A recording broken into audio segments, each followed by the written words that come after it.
हिंदू, मुसलमान, उत्तर के विभिन्न समुदाय और धर्म, दक्षिण के विभिन्न समुदाय और धर्म, इनको इस्लाम का भारत आना, इसको जानने के बाद अब हम चलते हैं उस पक्ष की ओर जो इस अध्याय का मुख्य पहलू है, और वह है सूफी मत। जैसा आप जानते हैं कि स्थानीय परंपराओं के मिलान से या उसके मिलन से जो मूलभूत धर्म हैं उसमें स्थानीय परंपराओं का प्रभाव दिखता था और वे अलग अलग क्षेत्रीय एक अपना अस्तित्व बना लेते थे। इस्लाम धर्म के अंदर रहते हुए भी उनमें भिन्नताएं दिखती थी, जैसे कि वैदिक परंपराओं के अंदर या हिंदू धर्म के अंदर। सूफी मत एक उसी तरह का विचार था, एक उसी तरह का समुदाय था। जहाँ तक सूफी मत के विकास की बात है, इसके लिए हमें जाना होगा। जानने के लिए सर्वप्रथम कि जब 711 ईस्वी में मोहम्मद बिन कासिम ने हमला किया और सिंध पर विजय प्राप्त की, उसके बाद उसको कैलिफ के शासन में मध्य एशिया में जहाँ खलीफा का शासन था उसमें उसको मिला लिया गया, और उसके परिणाम स्वरूप खलीफा ने मोहम्मद बिन कासिम को इस क्षेत्र का एक तरीके से राज्यपाल घोषित किया, उसे अपना दूत, उसे अपना यहाँ का सर्वे सर्वा बनाया। और यहाँ से शुरुआत होती है भारत में इस्लाम के आने की। 1206 आते आते दिल्ली में सल्तनत की स्थापना हुई और इसके साथ हम कह सकते हैं इस्लाम भारत आ गया। और यह 1206 की बात है, यानी आज से ठीक लगभग 800 वर्ष पूर्व इस्लाम भारत पहुंचा। जब मोहम्मद बिन कासिम यहाँ का राज्यपाल था और उसके बाद के शासन में खलीफा और खिलाफत का असर भारत में दिखने लगा, तो उसकी निरंकुशता, उसके कठोरपन, उसके कठोर धार्मिक विचारों को लेकर इस्लाम समाज के अंदर ही कुछ ऊहापोह मची थी। और उसी ऊहापोह का परिणाम था कि कुछ इस्लामिक अनुयायी वैराग्य की ओर मुड़ गए, आध्यात्मवाद की ओर मुड़ गए, और यही वैराग्य और आध्यात्मवाद उन लोगों में सूफी मत के रूप में दिखाई देने लगी। तो इस प्रकार हम कह सकते हैं कि ये जो सूफी मत था, यह एक तरीके से इस्लाम में बढ़ती हुई कठोरता का परिणाम ही था। हिंदू मुस्लिम एकता, भाईचारा इनका मुख्य सिद्धांत था। ये लोग देखना चाहते थे कि हिंदू और इस्लामिक अनुयायी एक रहें, उन दोनों के बीच में भाईचारे की भावना रहे, और ये लोग पैगंबर को एक पैगाम कामिल कहते थे। पैगाम कामिल अर्थात ऐसा व्यक्ति जिसने कोई गलती न की हो। पैगंबर मोहम्मद को सूफी मत के लोग पैगाम कामिल अर्थात ऐसा व्यक्ति जिसमें किसी भी तरह की गलतियां ना हुई हों, ऐसा उसको मानते थे और उनके अनुकरण की सीख देते थे कि हम ऐसा जीवन जिएं जैसा मोहम्मद पैगंबर ने दिया है या मोहम्मद पैगंबर ने किया है, जिसमें उन्होंने किसी तरह की गलती ना की हो। इनके जो सूफ़ी संतों के या सूफ़ी अनुयायियों के जो ग्रंथ हैं, उसमें उन्होंने कुरान की जो व्याख्या की है वो अपने निजी अनुभवों के आधार पर की है। तो इस प्रकार इनकी जो रचनाएं हैं वे मूलतः इस्लामिक रचनाओं से थोड़ी भिन्न हैं। आखिर सूफी मत के सिद्धांत क्या हैं? जैसा इस्लाम के सिद्धांतों की बात की, 5 इसके स्तंभ हैं, उसी प्रकार सूफी मत के सिद्धांत क्या हैं? इनके भी ऐसे अपने दर्शन हैं, और उसमें पहला है कि ये कहते थे कि एकेश्वरवाद, यानी ईश्वर एक है, चाहे वो अल्लाह हो चाहे ईश्वर हो, वह एक है, अलग अलग नाम हैं। चाहे वो परमात्मा हो, अल्लाह हो, वही सर्वोच्च है, वही सर्व विद्यमान है, और वही सर्वव्यापक है। दूसरा सिद्धांत उनका था कि अल्लाह को पूर्ण समर्पित करें। यदि हमें इस सांसारिक जीवन से, उसके जीवन साइकिल से, जीवन चक्र से हमें मुक्ति पाना है तो हमें अपने को अल्लाह को पूर्ण समर्पित कर देना होगा, तभी हमें उनकी दया मिलेगी। तीसरा उनका मत था कि उस रास्ते तक जाने के लिए एक पीर का होना आवश्यक है। सूफी मत के अनुयायी के लिए आवश्यक था कि उसका एक पीर हो, पीर यानी गुरु, और गुरु की मदद से वह अल्लाह तक पहुंच सकता है, क्योंकि गुरु ही मुरीद को उस रास्ते तक पहुंचाने में मदद कर सकते हैं। मुरीद यानी शिष्य यानी अनुयायी। इबादत का तरीका भी उनका एक अलग होता था, जिसमें उनका यह इस बात पर बहुत बल था कि ईश्वर की आराधना, ईश्वर की प्रार्थना बहुत आवश्यक है। तो इस प्रकार उनका ईश्वर एकेश्वर पे विश्वास, पीर पर विश्वास और उसके साथ ही समर्पण की भावना, ये उनके लिए बहुत सूफी मत का बहुत अहम मंतव्य था। सूफी मत की शिक्षा में उनकी अगली शिक्षा है सच्चे दिल से नमाज पढ़ना, सच्चे दिल से अल्लाह को याद करना, और यही अल्लाह तक पहुंचने का एकमात्र मार्ग है।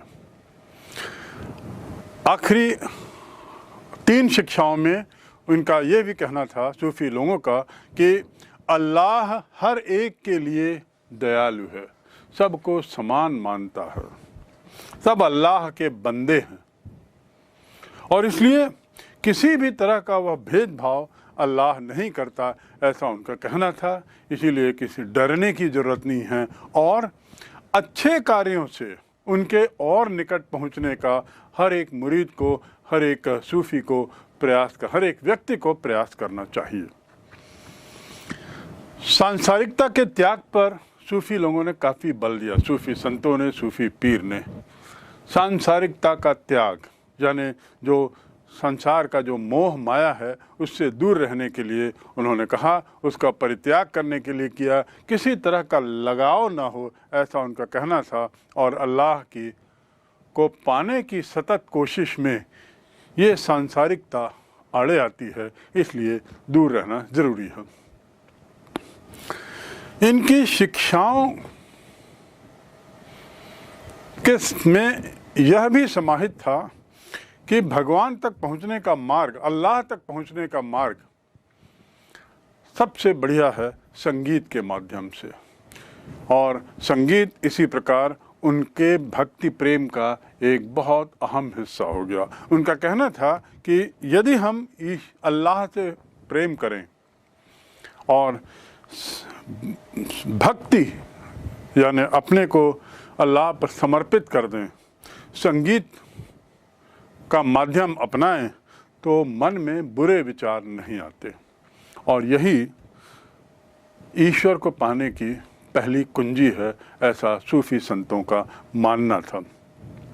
अंतिम उनकी शिक्षा का हिस्सा था कि मानव धर्म सर्वोच्च सर्वश्रेष्ठ धर्म है। हमें हर व्यक्ति की सेवा करनी चाहिए। व्यक्ति सेवा यह परम धर्म है और सबके लिए समान है, और जैसा मैंने कहा सब अल्लाह के बंदे हैं, इसलिए मानव धर्म को सर्वश्रेष्ठ धर्म का दर्जा इन सूफी संतों ने दिया। इनकी शिक्षाओं के बाद अब हम आते हैं कि भारत में सूफी संत या भारत में सूफी मत कैसे फैला, उसका क्या प्रभाव हुआ। जब भारत की बात करने पर हम गजनी की ओर जाते हैं। मोहम्मद गजनी जब भारत आया तो उसके साथ या उसके बाद पीर संतों का या संतों का, सूफी संतों का आना शुरू हुआ। इनमें अनेक संत आए। दातागंज संत जो हैं, जो दातागंज बख्श जिनका मकबरा लाहौर में है, ये सबसे प्रसिद्ध संतों में उस काल के माने जाते हैं। इसके अलावा दूसरे संत हैं लखदाता। लखदाता संत जिनकी मृत्यु मुल्तान में हुई 1180 में, ये उन प्रसिद्ध संतों की परंपराओं में से एक थे जो इस काल में भारत आए। इसके अलावा और भी कई संत आए, लेकिन मूल रूप से 12वीं शताब्दी से 15वीं शताब्दी तक सूफी मत का विकास धीरे धीरे होता रहा। अब जब ये सूफी मत जैसे जैसे विकसित हो रहा था, उसके संगठन की आवश्यकता बढ़ती जा रही थी। हम किसी भी धर्म को देखें, जैसे जैसे विस्तारित होता है, बढ़ता है, उसमें एक ऑर्गेनाइजेशनल स्ट्रक्चर की जरूरत पड़ती है, एक ऐसी व्यवस्था की जरूरत पड़ती है जिसके तहत इसके प्रचार प्रसार में और इसके पालन अनुपालन में किसी तरह का व्यवधान ना हो। तो यही बात सूफी मत के साथ थी। और हम इसमें बात करें तो सूफी मत में, सूफी धर्म में खानकाह और सिलसिला, ये दो शब्द बहुत अहम हैं। खानकाह फारसी शब्द है जिसका अर्थ है आश्रम। सूफी मत में खानकाह के इर्द गिर्द सूफी पीर और मुरीदों का जीवन बीतता था। जैसा मैं, खानकाह यानी आश्रम होते थे और उनमें समुदाय जो होता है वो संगठित समुदाय एक बांध के रखने के लिए ये आवश्यक था कि इस तरह के खानकाह और सिलसिला की व्यवस्था हो और उसी के तहत ये आश्रम होते थे। यहाँ पर पीर और मुरीद के संबंध, पारस्परिक संबंध बड़े ही स्पष्ट रूप से बताए गए थे। और इसका जो खानकाह का जो नियंत्रण था, जो वहाँ के शासन व्यवस्था थी, शासन तो नहीं कहना चाहिए बल्कि जो वहाँ की जो ऑर्गेनाइजेशनल व्यवस्था थी, उस व्यवस्था को देखने का काम शेख करता था या मुर्शिद कहते थे, और कई बार तो पीर स्वयं ही उसके सर्वे सर्वा होते थे। इनका नियंत्रण जो इन लोगों के हाथों में होता था, पीर और मुरीद के संबंध एक कड़ी के समान होते थे, सतत रूप से इसकी कड़ी हो और उसमें लगातार जो उस कड़ी का जो सबसे पहला लिंक होता था वह पैगंबर मोहम्मद को माना जाता था। और ऐसा माना जाता था कि पैगंबर मोहम्मद से उनके विचार इस कड़ी के माध्यम से पीर और पीर के माध्यम से उनके मुरीदों तक जाते हैं और फिर मुरीद भी आगे उनके विचारों को बढ़ाते हैं। तो एक कड़ी के रूप में ये अपने संबंधों को परिभाषित करते थे। अब यदि हम परंपरा को देखते हैं तो ये पीर के लिए आवश्यक था कि वे अपनी मृत्यु के पहले अपना उत्तराधिकारी घोषित कर दे। यानी पीर का ही यह जिम्मेदारी होती थी कि वह उत्तराधिकारी घोषित करे और अपनी मृत्यु के पहले सुनिश्चित करे कि एक ऐसा उत्तराधिकारी जो सर्वमान्य हो वह घोषित हो जाए और वह उस खानकाह में रहे अपने मुरीदों के साथ।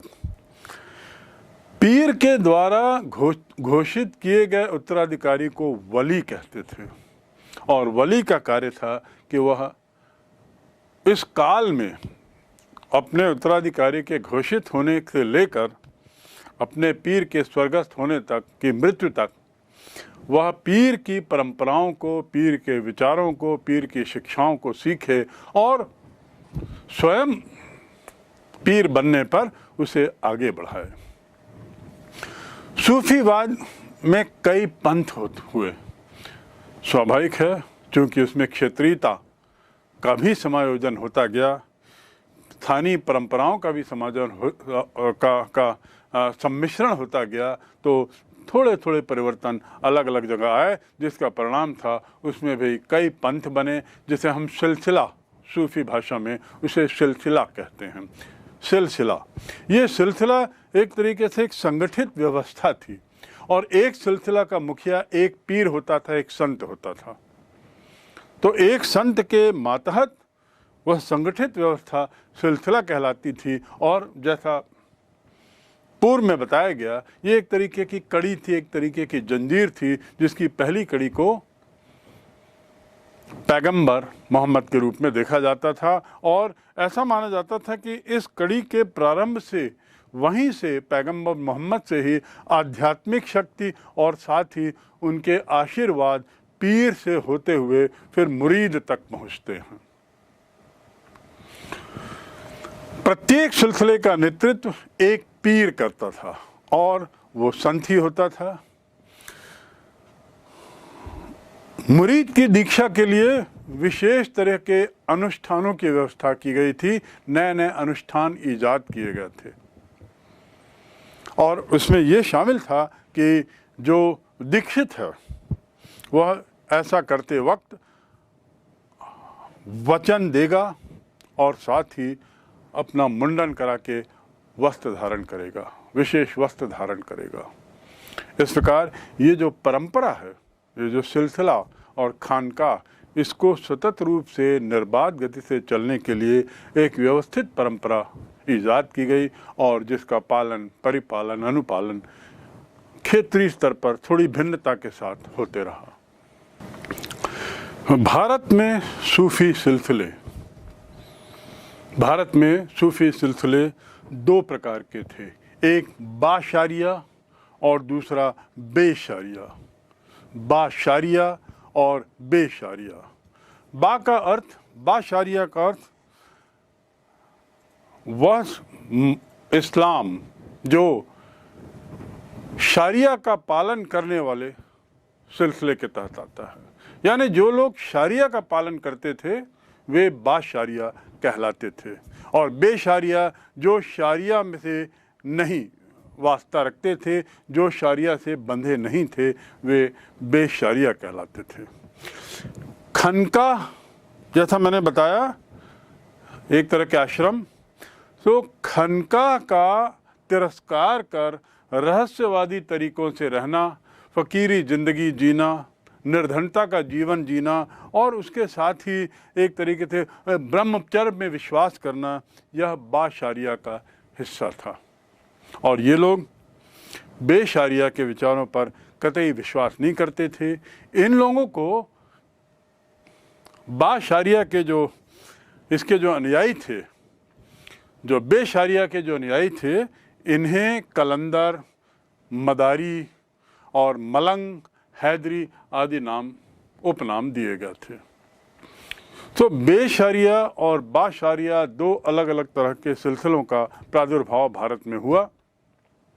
ये लोग शारिया की अवहेलना भी करते थे और बाशारिया सूफियों से अलग थे। शारिया क्या है? पूर्व में बताया गया है कि शारिया शासन व्यवस्था है, शासन कैसे चलाना और इसका अनुपालन कैसे करना यह बताया। कुरान शरीफ व हदीस पर आधारित मुस्लिम समुदाय को निर्देशित करने वाला कानून, कुरान शरीफ व हदीस पर आधारित मुस्लिम समुदाय को निर्देशित करने वाला कानून कहलाता है शारिया। बाद में इसमें कियास और इज्मा ये भी कानून के स्रोत बन गए और इस प्रकार कालांतर में समय के साथ साथ हमारे पास इनके तीन स्रोत हो गए, शरिया के पहला हदीस, दूसरा इज्मा, तीसरा कियास। और इस प्रकार शरिया का जो उद्भव है, शरिया का जो विकास है, वो इन तीन से भारत में माना जाता है। अगला बिंदु, दोनों प्रकार के जो सिलसिले जिसकी हमने चर्चा की है, बेशारिया और बाशारिया, ये सिलसिले भारत में पनपे और इनमें सबसे ज़्यादा चिश्ती, सुहरावर्दी, कादरी, नक्शबारी ये प्रमुख माने गए। समय के साथ बाद में फिर दो और समुदाय यहाँ पर आए जिनमें संतरी और फिरदौसी थे। तो इस प्रकार ये 6-7 तरीके के सिलसिले भारत में आए, लेकिन 13वीं और 14वीं शताब्दी में जहाँ अन्य सिलसिले एक तरीके से लुप्त प्राय हो गए, चिश्ती और सुहरावर्दी ये दो सिलसिले यहाँ सबसे ज़्यादा प्रचलित हुए, सबसे ज़्यादा मान्य हुए। बेशरिया बाशरिया इनको जानने के बाद और इनके बारे में समझने के बाद अब हम आगे बढ़ते हैं। सिलसिला भी एक तरह के उनके ऑर्गेनाइजेशनल स्ट्रक्चर का एक हिस्सा था। उनका जो ढांचा था सूफी समाज का, सूफी परिवार का, उस ढांचे का एक हिस्सा था। और सिलसिलों में कुछ सिलसिले कुछ ज़्यादा ही प्रसिद्ध हुए, वैसे भारत में कई सिलसिले बने। सिलसिला इतने सारे होने का एक कारण तो ये था कि क्षेत्रीय या स्थानीय परंपराओं का जो समायोजन कर इन्होंने किया, उसके कारण थोड़ी भिन्नता इनमें आई। चिश्ती सिलसिला इसमें सर्वाधिक प्रसिद्ध है और इसहाक सामी चिश्ती इसके संस्थापक थे। भारत में मोइनुद्दीन चिश्ती के कारण यह सिलसिला सबसे ज़्यादा प्रसिद्ध हुआ। चिश्ती सिलसिले के बाद दूसरा है सोहरावर्दी सिलसिला। इसके संस्थापक शेख बहानुद्दीन जवारिस थे और प्रणेता जो थे, जो भारत में जिन्होंने इसके लिए किया, वे थे शिहाबुद्दीन सोहरावर्दी। ये दो सिलसिले भारत में सर्वाधिक लोकप्रिय हुए। लेकिन इसके बाद कुछ और सिलसिलों का भी नाम लेना आवश्यक है, जिसमें एक है कादरी सिलसिला। कादरी थोड़ा प्रतिक्रियावादी सिलसिला था। प्रतिक्रियावादी का अर्थ कि वह इस्लाम के पुरानी जो विचार थे, इस्लाम के जो मूल विचार थे, उनको वापस लाना चाहता था और उसके लिए प्रयासरत था। इस्लाम की प्रतिष्ठा को वापस बुलाना चाहता था और उसके लिए यह कादरी सिलसिला जिम्मेदार था। उसको पुनर्जीवित करना, उसके पुराने बातों को सामने लाना, यह उसके लिए एक बहुत अहम उसका उद्देश्य था। और इसके सबसे अच्छे, सबसे प्रसिद्ध जो भारत में संस्थापकों में थे, वे थे मोहम्मद गौस। चौथा सिलसिला नक्शबंदिया सिलसिला कहलाता है। नक्शबंदिया सिलसिला भारत में इसका प्रवेश देर से हुआ, थोड़ा विलंब से आया यह सिलसिला, और विलंब से आने के कारण इसकी जो परंपराएं थीं वह भी विलंब से यहाँ शुरू हुई और थोड़ा ये क्षेत्रीय रहा। ख्वाजा बाकी बिल्लाह इसके संस्थापक माने जाते हैं। इन सिलसिलों की बात करने का उद्देश्य ये है कि हमको ये जानना चाहिए कि जो सूफी परंपराएं थीं वो कैसे समाहित होती थीं, कैसे नियोजित होती थीं और कैसे वे सामने अनुयायियों तक पहुंचाई जाती थी और परंपरागत कैसे बनाई जाती थी। 12वीं शताब्दी में सूफी सिलसिलों में चिश्ती को सबसे ज़्यादा प्रसिद्धि मिली और इस चिश्ती सिलसिले के जो प्रमुख संत थे, इनके नाम और विस्तृत विवरण इस प्रकार है। शेख मोइनुद्दीन चिश्ती, जिनकी मृत्यु 1225 में हुई और इनका दरगाह अजमेर राजस्थान में है, जिसका विस्तृत विवरण हम थोड़ा बाद में पढ़ेंगे। दूसरे थे ख्वाजा कुतुबुद्दीन बख्तियार काकी। ये 1235 में इनकी मृत्यु हुई और इनका जो खानकाह था वह दिल्ली में था। तीसरे प्रसिद्ध संत चिश्ती ही सिलसिले के शेख फरीदुद्दीन गंज ए शक्कर, जो 1265 में स्वर्गस्थ हुए। अजोधन, जो वर्तमान में आधुनिक पाकिस्तान में है, वहाँ इनकी दरगाह है। और चौथे शेख निजामुद्दीन औलिया, जो सर्वाधिक प्रसिद्ध संतों में से एक थे। इनकी भी मृत्यु 1325 में हुई दिल्ली में। और अंतिम प्रसिद्ध शेख संतों में शेख नासिरुद्दीन चिराग ए दहली, जिनकी मृत्यु 1356 में दिल्ली में ही हुई। दिल्ली में इनकी दरगाह है। तो इस प्रकार 3 लोगों की दरगाह दिल्ली में है, एक संत की दरगाह अजमेर में है। भारत में चिश्ती सिलसिले के संस्थापक मोइनुद्दीन चिश्ती थे, जो 1192 में आए और कुछ समय तक लाहौर और दिल्ली में रहने के बाद अजमेर चले गए। बचपन से ही मोइनुद्दीन ईश्वर के भक्त थे और विश्वास था कि दीन दुखियों की सेवा ही सर्वोच्च भक्ति है। शेख मोइनुद्दीन के प्रसिद्ध शिष्यों में बख्तियार काकी हैं, जिनका नाम ऊपर लिखा हुआ है, और दूसरे शिष्य थे फरीदुद्दीन गंज शकर। फरीदुद्दीन की गतिविधियां मुख्य रूप से हौसी और अजोधन, जो वर्तमान पाकिस्तान में वहाँ थी, और उनका दृष्टिकोण अत्यधिक व्यापक, उदार और संयम वाला था। उनके मन में जीवन के प्रति दया, असीम भावनाएं विद्यमान थी, और उनके कुछ छंदों को सिखों के आदि ग्रंथ में भी सम्मिलित किया गया है। चिश्ती संतों में निज़ामुद्दीन औलिया और चिराग दहली सबसे ज़्यादा प्रसिद्ध थे, और सादा जीवन, उच्च विचार में इनका विश्वास था। इनके अनुयायियों में हिंदू, मुस्लिम और उसके साथ ही महिलाएं भी थीं। निसंकोच मिलना जुलना, हिंदवी में बातचीत करना इनकी प्रसिद्धि का कारण था। पंजाब में बाबा फरीद ने तो अपने संदेशों का प्रचार करने के लिए छंदों का सहारा लिया, और वो भी क्षेत्रीय भाषा में, पंजाबी में। इनके छंदों के कुछ अंश भी गुरु ग्रंथ साहिब में मिलते हैं।